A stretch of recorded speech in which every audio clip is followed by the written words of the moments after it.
Hello, all of my wonderful pre-calc students. This is Mr. Beck speaking. Welcome to the post-apocalyptical version of the notes for Chapter 8. What this means is this is the very first online session. There's going to be a lot of miscues that I'm going to have because this is my first time ever doing something like this. This is going to be a learning in progress. So I will work with you as much as possible, and I hope that you'll work with me to try to make this the best experience that we could have. So the point of today's notes, first of all, there's going to be a huge learning curve on everything that you guys are going to be doing. And so I decided not to do 8.2's notes. I am just going to stick with all the material from 8.1. You have already seen the basic right triangle trigonometry that was assigned after the midterm. Thank you guys for everybody who had already done that homework assignment. For everybody else, you can use this as your learning process to, first of all, see how this is going to go. Feel free at any time to make this go faster, do the 1.5 speed if that's what you want. If you want to slow down, this is the opportunity for you to get my notes slowed down as well. So I'm going to go ahead, jump right into this. I'm going to be doing each page one at a time. Part of that's because of a 15-minute time limit by YouTube, but the other part of it is so give me a breather in between. So that said, here we go. Our goal with 8.1 is to do right triangle trigonometry. We are going to be looking, first of all, to find all 6 functions of theta. And on this review problem, you guys should notice that the review is what are all of our 6 trig functions of theta. So first and foremost, we have sine of theta. We have cosine of theta, tangent of theta, and then all of the reciprocal functions, so that would be cosecant of theta, secant of theta, and cotangent of theta. Now, there are 2 of these trig functions that we could do right now, namely the tangent of theta and the cotangent of theta.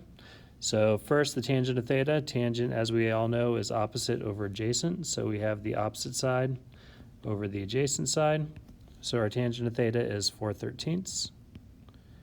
And our cotangent of theta would be adjacent over opposite, so that would be 13/4. And then to do any of the other 6 trig functions, we are going to have to know how to do the third side. That third side, if we have leg squared plus leg squared equals hypotenuse squared, aka Pythagorean theorem. We also know this as x squared plus y squared equals r squared. So 4 squared plus 13 squared equals our hypotenuse squared, which I'm going to call r squared. 16 plus 169 would equal r squared. R squared then is 185, which means my radius or my hypotenuse is the square root of 185. Now, anytime we have one of these, we should probably reduce them, meaning that the square root of 185, if we look and see what all of its different factors are, 185 does not factor into any perfect squares, so therefore we're going to leave it as the square root of 185.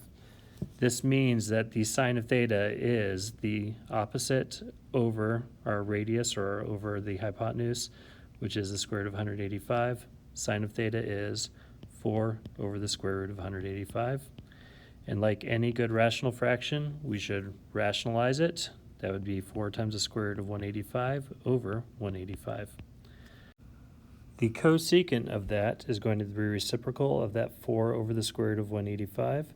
So the cosecant of theta is the square root of 185 over 4. Cosine of theta, you could follow along, 13 over the square root of 185. And the secant of theta is going to be the reciprocal, or the square root of 185 over 4. And of course, this means we need to rationalize. I forgot to do that, so my apologies.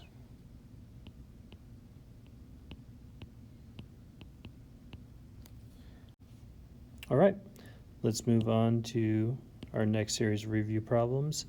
We first talked about these review problems when we were looking at 7.5. Now with 7.5, what we did was we said, okay, if we have a triangle, and I'm going to try to draw this triangle out, and I'm going to go ahead and use a right triangle with 60, 30 degrees. 7.5, we discussed that if we take the cosine of pi over 2 minus theta. That is going to be equivalent to cosine pi over 2 cosine theta plus sine pi over 2 sine theta. Now, when we simplify that expression, cosine of pi over 2 is 0. So 0 times cosine of theta, sine of pi over 2 is 1, 1 times sine of theta. What this reduces to is just sine of theta. Now, if we look at this as cosine of 90 degrees minus theta, what this does is this allows us to work with complementary angles. Now, as I mentioned in class, the word cosine, that co actually represents the complementary sign. And what the complementary sign is really just the sign of the complementary angle. We see this in our 30, 60, 90 triangle highlighted up here. So that 30, 60, 90 triangle, if we take the sine of 60 degrees, that is equivalent to the square root of 3 over 2. If we take the cosine of the complementary angle, complementary to 60 is 30 degrees, so the cosine of 30 also is the square root of 3 over 2. We looked at this in the unit circle context and saw why it worked that way, but I like this approach as well because it helps us work with angles that are not necessarily 30, 60, 90 or 45, 45, 90 triangles. So if we take a look at the sine of 23 minus the cosine of 67, in a calculator we could do this and we're going to get the answer as 0. Okay, I'll tell you that answer is 0. What's more important to me is to say, okay, the sine of 23 degrees is equivalent to the cosine of 90 minus 23 degrees. And 90 minus 23 is 67, so the cosine of 67 degrees minus the cosine of 67 degrees does in fact give us that 0. We didn't have to do it necessarily in terms of cosine. We could have taken the cosine of 67 right from the beginning. We could have taken this cosine of 67 and said, okay, that cosine of 67 is equivalent to the sine of 23. So if we looked at this as the sine of 23 degrees, we would have had the exact same kind of expression. Now, tangent of 52 times the tangent of 38. As I look at this problem, what I see is what's the relationship between 52 degrees and 38 degrees? And the answer to that, of course, is they are complementary angles. So the tangent of 52 degrees is equivalent to the cotangent or the complementary tangent function of 38 degrees. So what is the cotangent of 38 degrees times the tangent of 38 degrees? You can look at this as cosine of 38 degrees over sine of 38 degrees times the sine of 38 degrees over the cosine of 38 degrees. Whatever approach you want to take to that, you can say that is 1.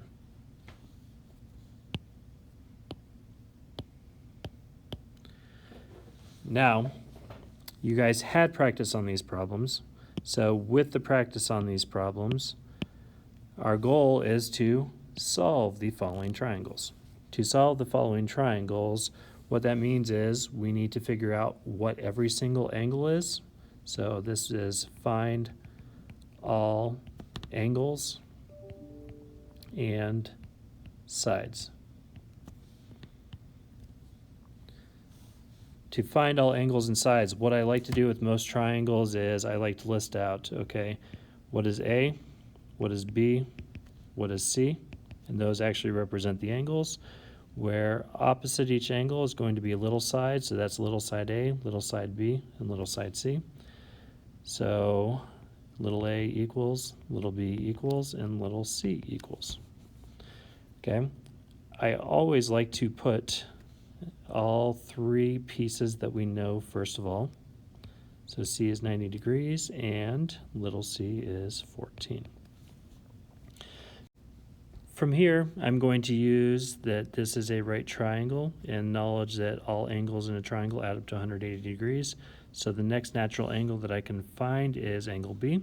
To find angle B, the measure of angle B, that would equal 180 degrees minus 24 degrees minus the 90 degrees, which is angle C. This tells us that angle B is 66 degrees. Now our goal is to find either side A or side B. In order to find side A, we could use the fact that the sine of 24 degrees is opposite A over hypotenuse, which is 14.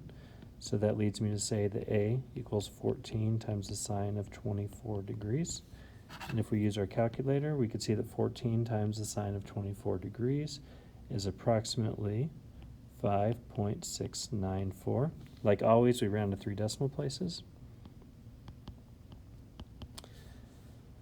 And we could do something similar to side B. I will take the cosine of 24 degrees will equal B over 14, which leads me to say that B is 14 times the cosine of 24 degrees, and B times the cosine of 24 degrees is 12.790. 12.790. And there we have it.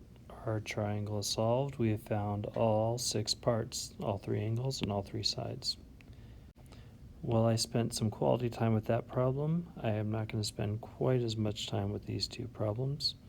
So like before, I'm going to start by listing what is A equal, what is B equal, what is C equal. And those, of course, represent the angles. And now we want to know what side A is, side B is, and side C is. Angle at C is 90 degrees, side B is 12, and side C is 13. At this point, I want to know what is it I should find first. Because this is right triangle, I would say I would find side A. So side A, if we take A squared plus 12 squared, we're going to get 13 squared. So A squared is going to be 25, which means A is 5. And now I will use my right triangle trig to determine both angle A and angle B. If I first start with angle A, I have 2 options. I could use the sine of angle A is A over 13, or I could use cosine of angle A is 12 over 13. Now, well, it doesn't really matter which one of these we use since we found the A is going to be 5. It's in our best benefit to use this one because if we would have made a mistake to find side A, then that mistake would carry forward. So in my calculator, I am going to say A is going to be the inverse cosine of 12/13. And if you plug that into your calculator, you will find the angle A is 22.620 rounded to 3 decimal places.